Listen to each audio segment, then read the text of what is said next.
degenerate audio cue sound effect. Go now. Yeah! So, it's another wonderful GuildWar event, and I see Ran, Rimuru, and Mercedes. That is a really annoying-ass team. And then my dumbass thought, hey, I got a good idea. Let's go ahead and use Holiday Yufine, even though we've never used her before, and we've never had any real experience using her ever. So basically what she was supposed to do is she was made to be this unit that countered, like, Bazaar back in the day, and also, like, all this it was counterplay to, like, a CR pushback. We ain't fighting any of that shit here. So basically we have guided decision on her, so if she's hit at full HP, which she should dodge, she'll then bump up, and then we should be able to cleanse any and all of the bullshit that Rand's gonna do. Now, I made a mistake right here at this very moment. I should have used the Roana S3. The reason why I didn't want to do that is because I was like, oh no, I don't want Rimuru to steal the revive buff, because that's gonna make things worse. Well, we're already in a pretty shitty situation, because if we didn't get this counterattack from Roana right there to heal Holiday Yufine, she would have been fucking dead. And here is mistake number 2. Instead of going into, say, I don't know, an annoying as fuck, really, really cancerous character like Ran, let's go into the Mercedes and kill that first. So, we almost died twice on Holiday Yufine. She is straight up pulling some next level hyper luck. But hey, she's still in the game, and we're able to get off the S3 with Roana, so now we're actually getting a little bit of heals going. And we should be good to go, because the plan was we have Roana here with us. We were planning for Magic for Friends to go off. We were planning for, like, dual attacks, counter attacks, any and all those kind of shenanigans. We were waiting for, like, Rimuru to do his S2 shenanigans as well. So Vigilant Eye is proccing. It's giving us HP. And Holiday Yufine was just there basically just to bait the Ran, but it wasn't going as effective as I initially planned, because even though she does have some evasion, she loses 35% of that evasion whenever she's not at max health, and LOL, Ran hit her right there. So, yeah, that's kind of like the game that you have to play with it. So, I kind of wouldn't recommend this team, but then again, I don't know, a friend of mine plays Yufine in almost every single thing that he does, and he just swears by Yufine. Mine's probably just mid as fuck. I'll admit that. I have terrible stats on mine. But it was right here, even though we were able to kill the Ran, we've killed the Mercedes. At this moment, I didn't check to see what my cooldown counters were at. If I didn't know if I had Siegfried available right here, I'm pretty damn positive I would have been fucked, because I've already used a Holy Sack, and this was Krau's last legs. If he didn't kill right there, he probably would have been toast. But either way, let's move on to something that's actually pretty simple. So hey, here's a Zio, a Fallen CC, and a Landy. That's some pretty, like, OG comp stuff right there. But, well, even if it's OG, that really doesn't mean a lot nowadays, because we're just power crept to fucking back with all this other crazy shit. So we have Magic Scholar Doris. She's there basically to heal us. You have Unbound Knight Arowell there, who's going to mitigate a lot of the damage. And then we have Milim there, who, with her first turn on S2, then strips the stealth that's on the Landy, and then we go in with a Soulburned S1, give ourselves attack buff, get an extra turn, and then we go in with the S3 after she's already had her skill null pretty much taken away, and we just test, hey, how much damage are we going to do? And ultimately, we fucking killed it. So if that did not kill, we still had Arowell in the sidelines to where we were going to use S3 to just stun the Landy. Because that is essentially our only lose condition. If we let the Landy just go about and do whatever the fuck she wants, we're kind of fucked. The reason why is because if you ever let a Landy just kind of stay around on the battlefield, she is going to fuck your face in. I mean, that's just kind of the way it is. That's the way it's been for years. It's like the biggest reason why she's kind of fallen out of favor is because we have all this other fast shit. Like especially just the advent of Conqueror Lilias coming into the game straight up fucking destroyed her because of LOL S3 walk animation. Now everything loses one turn of their buffs because I'm amazing. Fuck Conqueror Lilias. I hate that fucking bitch. But either way, enough rambling about it. We spent those few turns going into the DPS. Like, the Landy's already dead. Now all we have to do is just deal with Zio. He had DFI up, so it's going to take a little bit longer to kill him. Then we also have Aria sharing from the fallen CC. She's really just kind of wasting our time. But either way, we have enough DPS on our Milim, and honestly, my Milim isn't even really that great. I honestly think that my Milim might actually be on a counter set. It's like the most damaging set that I really have for her at the moment. I feel like if you were going to use a Milim, you're probably better off going for like maybe a destruction set, or just straight up going with a speed set, so you have a lot of speed and along with a lot of damage. But either way, go with whatever works for you. I'm just going the route of least preparedness when it comes to gear, because getting gear is a fucking bitch. And hey, looky there! That match is over. Whatever is going to be next? Okay. So we have Urban Shadow Choux, Ocean Breeze Luluca, and Navy Captain Landy. So herein lies the problem. Whenever you go in with Midnight Gala Lilias, you have no fucking idea what you're going into unless you have information. Because whenever you go in with Midnight Gala Lilias into an Urban Shadow Choux, you don't know if you're going to kill it.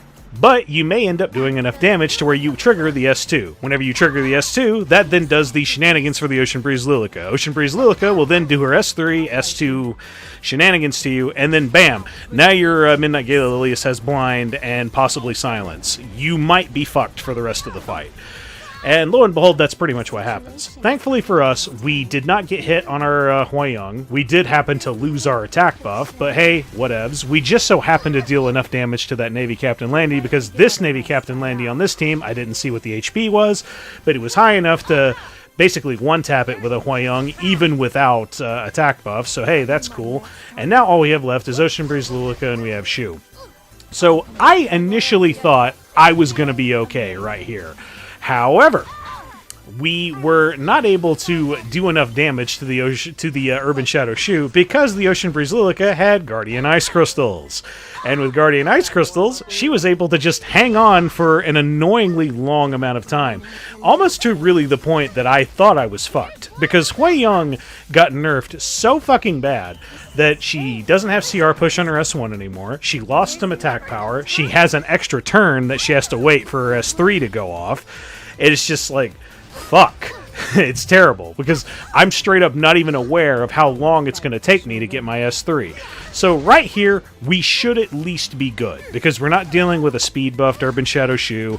We should be able to get to our S3 now, and then we'll be able to just go into her. And also we have Politis here with us, who is able to land quite a few stuns. Thanks to a lot of those stuns that were on her from Abyssal Crown, we're able to CC her just enough, not enough to save her Midnight Gala Lilias, but just enough to where we can kind of make a difference. Now, here comes the other, like, really, really annoying part. So, they nerfed Hwayoung so fucking hard that I legitimately, at this point, thought I was in a fucking eternal battle. Now, we were doing more damage, but because of, like, the HP value of the Ocean Breeze Luluca, I figured the S3 was just going to do no fucking damage. And then also, the S1 is doing next to fucking nothing, and she also has Guardian Ice Crystals. Because she has Guardian Ice Crystals, she straight up is, like, never going to go past the threshold of, like, half HP. So, this was where I was actually starting to get a little worried, and I thought, oh, motherfucker, I'm going to be here until the end, and I'll probably have to just fucking draw this bitch. Which, hey, it's fine, because this tower right here in particular that I'm going into, I can afford to draw it, and I'll still get maximum havoc. Whatever, doesn't really matter. But I decided to soul burn this just in case we don't do enough damage, and thankfully we did just enough to where we were able to kill it. So, to those of you who saw the video beforehand, no, I did not make a mistake whenever you saw this fight. So this is Abyssal, Yufine, Senya, and a Conqueror Lilias. I am using a Destina, a green Iseria, and a dark Corvus. Seems pretty fucking easy, you know? Well, yeah, it is. So if you wanted to fight this without being a retard, basically just go into the Abyssal Yufine with either the S3 or the S2. It doesn't even fucking matter, because you're going to use your Dark Corvus on his very next turn. Go into the Abyssal Yufine because you've given yourself Soul Burn because of Flan's artifact that's on green Iseria. Right here, you can straight up just kill the Abyssal Yufine for free. Now, I decided I want to go ahead and actually test to see how quick I can end this by leaving the Abyssal Yufine alive. This is what we call poking the bear when you do not need to poke the fucking bear. Because right here, I'm in this stupid situation of, oh fuck, I don't have Soul Burn. And I didn't have S3 available. Okay, fuck, I have to wait one more turn. And oh fuck, that thing was on Elbrus. It wasn't on Holy Sack or anything like that. So if I had gone even one turn into this Abyssal Yufine, I would have been fucking dead. And also, shoutouts to all of the RNG of that stupid fucking snow globe artifact that's on Conqueror Lilias, giving her death buff, I think, twice. Because all what that does, because I was fucking retarded and didn't really pay attention to it, oh yeah, she had death buff. I really should have just gone into her first and fuck this testing. But either way, we were able to go ahead and get through it. Now, would I recommend doing this? No. Don't fucking do what I did here. Like, straight up, look at my Destina's HP. Even if that was, like, even a little bit more damage. Fuck! If she was on fucking, like, mature sunglasses, I probably would have been fucked. Because I think she would have just done enough damage that she would have killed my healer. And then I would have probably been in a situation where, like, Dark Corvus was the only one alive, and then he was probably going to be, like, provoke locked by the Conqueror Lilias before I'd get a chance to S3 the Abyssal Yufine. That's probably what would have happened. But either way, we managed to get through that. So anytime you see an Abyssal Yufine, don't poke the bear, ladies and gentlemen. Just fucking kill that thing. Grab your elephant gun and blow its fucking brains out. Don't let it sit there on the field. This has been a lesson in poking the bear with LucentAzure. Don't fucking do that shit. Okay. So you want to see probably one of the hardest of hard counters you've ever fucking seen? So here's Conqueror Lilias, Diene, and Aria. Okay, well, let's go with hard counter number one. We have Moon Bunny Dominiel here with us because we're going into extra turn shenanigans. Now everybody has immunity and everybody has skill nulls. Okay, cool. Now let's go in with hard counter number two, Solitaria of the Snow. We're dealing with a focus character, that being Aria. Aria also has no fucking effect resist. I figured I was going to be going into some effect resist, but straight up, they ain't none here. So, I don't know. Maybe instead of a Conqueror Lily, she might have done better with a Christy. I don't know. Maybe. But either way. So that's two hard counters. And then also, just for the pièce de resistance, we'll go ahead and throw Death Dealer Ray with that. And with Death Dealer Ray, we have a lot of effectiveness on both Solitaria and Moon Bunny, and him as well. We're going to be starting to spread venom, and I'm going to go ahead and spoil you now. The Aria takes absolutely no turns throughout the entire fight. Would it have been a problem if she did? No. Even if she would have had the counter buff, still wouldn't have really mattered, because I could have probably gotten lucky enough to pull like an unbuffable debuff from Solitaria. I also have the S3 that was just on me, and what that does is that reduces buff turns by 1. Okay, yeah, we're in really good shape. And just straight up, we're just going in and going in and going in, and I think we continuously keep stunning this this Aria to where pretty much we're almost at the point of no return here. She hasn't done a single thing. She has no access to focus because Solitaria is there. Death Dealer Ray's there. She's injured. That's going to do a fucking lot of damage because of the way the S1 works now. And with that being said, now all we have left is Conqueror Lilias and Diene. Now, I initially debated on if I wanted to either speed this footage up or if I wanted the whole thing to play out. Because, surprise, surprise, the music that I picked actually synced really, really well with everything that was happening. But I was like, you know what? This is 2 minutes of literally fucking nothing happening. I was like, I might as well actually be kind to you guys and skip a lot of that shit. Because as soon as the one DPS threat, which wasn't even going to be much of a threat at all because Solitaria was there, is gone, all it is just a matter of until you do enough injury damage that you kill the rest of the team. Shazam. And now, how about we end things out with a good old classic Shadow Knight Pyllis, Christy, and Roana team. So, as it's been a while since I've seen this, huh? So, Senya, Choux, and Lua. I remember when this team was fucking cancer.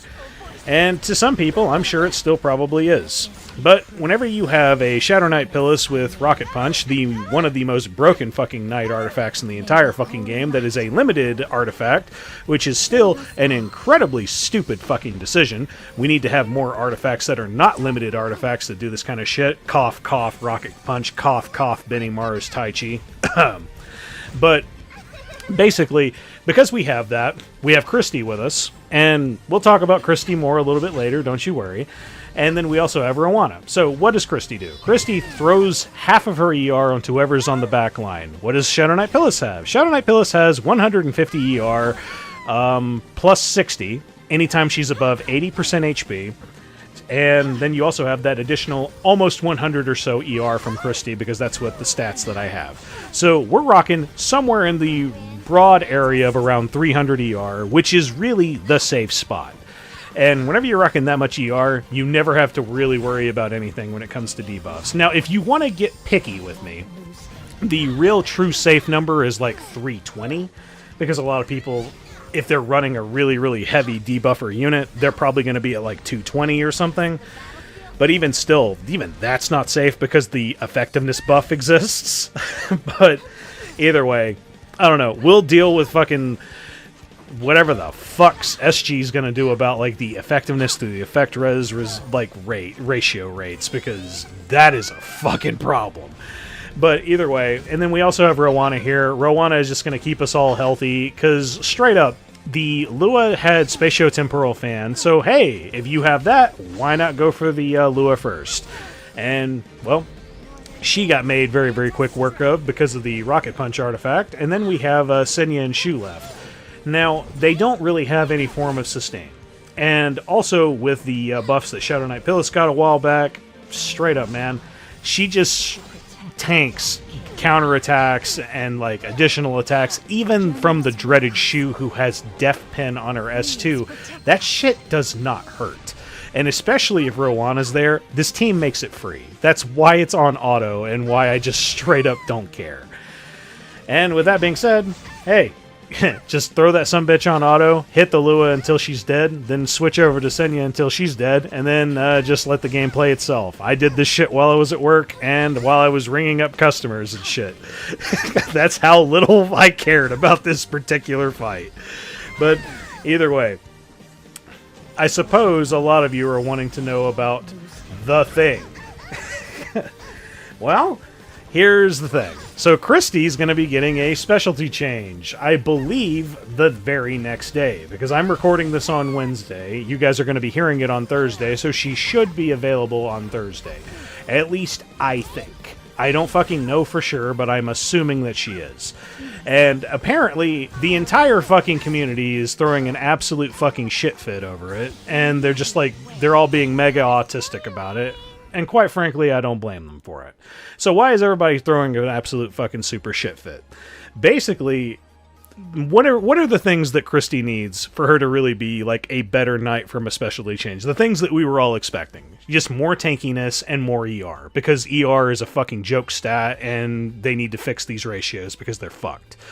So what they did was they barely gave her any stats at all. And the stats in particular that they gave her were effectiveness. And then they also like gave her the effectiveness buff on her S3. And the only good thing that I even saw from this specialty change is straight up, she's going to protect the unit in the back row, so she's a baby troublemaker Crowsit, and so that means she'll have access to Adamant Shield. Okay, that's actually not bad.